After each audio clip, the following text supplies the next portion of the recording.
Hi everyone, welcome to the channel. I'm starting a new series for AWS EKS Mastery, that is container management using AWS EKS. So this series is about EKS management, it is container management using AWS EKS. So what exactly is EKS? EKS stands for Elastic Kubernetes Service. It's a managed Kubernetes service by AWS. Now, before EKS or before the Kubernetes service was managed by AWS, how did companies manage Kubernetes? They had to manage the underlying infrastructure, they had to manage the virtual machines, their patching, periodic maintenance, like when to restart them, when to patch them, and get them updated. Then they also had to manage the internode communication between several servers for the cluster. They had to manage high availability scaling, whether that is auto or through dynamic scaling, adding more hardware, adding more virtual machines, and so on and so forth. Then they also had to manage different tooling mechanisms for Kubernetes, the underlying containers, and the applications. Companies also had to set up service discovery and inter-service or inter-application communication. The other big aspect of Kubernetes was managing the certificates. As most of you know, the applications would typically run on HTTPS and use TLS certificate 1.2 and above. For that, managing those certificates is always being a cumbersome task. Then the other important aspect of the cluster management that companies were doing before managed Kubernetes services was how to set up different Kubernetes cluster for different business units and different application needs. Then comes EKS, that's nothing but Kubernetes is being managed by AWS. Now, how is it being made easy for you? Compartmentalizing the cluster management, and AWS has created a shared responsibility model where AWS takes care of the control plane, which does most of the heavy lifting because it has your Kube API server, Kube scheduler, HCD servers, and other major server components. Then with auto scaling group, cluster autoscaler, and horizontal pod scaling and vertical pod scaling, you have a leverage over your cluster management.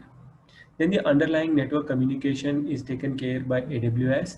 The CNI networking plugin is enabled in the EKS cluster and is managed by AWS. Then the integration with downstream services such as EMR, Redshift, CloudWatch, IAM, security groups, and so on is already AWS enabled. You can also integrate your Kubernetes authentication using IAM. You can also use federated access for authorization and authentication, but by default you can use IAM for authentication. Then you have ACM, like I was mentioning earlier, for your certificate management. Then you have your service deployment, which has been made very easy with the help of the development tools to ease with the application deployment. Underlying, you can use whichever tool you want. You can be using kubectl or you can be using Helm package management, but you can integrate that very easily using the CI/CD development tools offered by AWS. Then what do you learn in this entire series? You will learn what are the different components of Kubernetes and how is Kubernetes being managed by AWS. Then you will understand what are the core components of EKS, what is control plane, what all it consists of, then what is data plane and what all it consists of. Then we'll go through some of the design considerations that you need to make for building your production workloads. Then we will set up infrastructure for building our EKS clusters like VPC, our security group, your authentication, IAM roles, CloudWatch alarms, and so on. Then we'll set up a sample cluster and we'll see how to choose different version. What is the Kubernetes version that we have to choose and how the versions are being managed by AWS. Then we'll also see how to install some of the tools like AWS CLI, kubectl, and Helm on your computers. We'll deploy some sample applications, we'll deploy ingress controllers, we'll enable load balancers, and we will route it through Route 53. In some of the bonus videos that I have included, to give you an overview of what are microservices, what is Docker, what are some of the Docker command lines that you can use, what are the different types of CI/CD tools available to easily deploy on EKS. Then I'll also show you the IDE that I use for creating manifest files on YAML.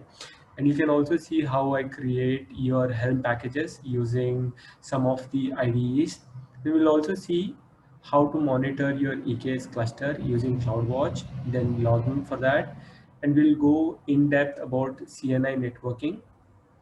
We'll also take a look at the kubectl cheat sheet that I have, and we'll run through some of the available commands. What are some of the prerequisites that you need to have to get started with this session?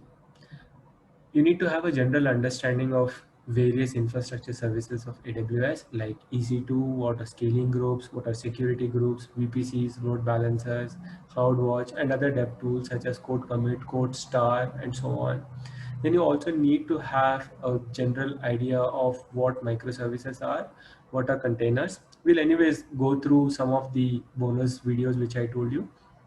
Then you need to be aware of what a YAML language is and what are the text editors that are available to easily edit and create your manifest files in YAML language.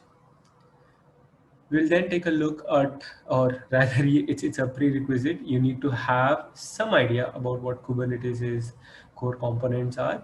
Like I said, we will take a look, but you need to just be generally aware of what Kubernetes core components are.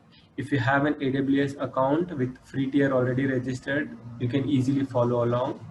You also need to be aware of general infrastructure services, like how does a DNS service work, how does a DNS resolution works, how does load balancing work in general, how does logging work in general. Then if you are aware of any of the command line utilities, like say you're well versed with the Linux commands, you're well versed with the Docker command, you're well versed with the kubectl commands, any command line utility where you are used to typing a command and seeing the output, that's going to be a basic requirement. Just your awareness of how to interact using the command line utilities. If you're also aware of the general CI/CD process, that would be very helpful during these entire sessions. Thank you again. I hope to see you in the upcoming sessions. Thank you.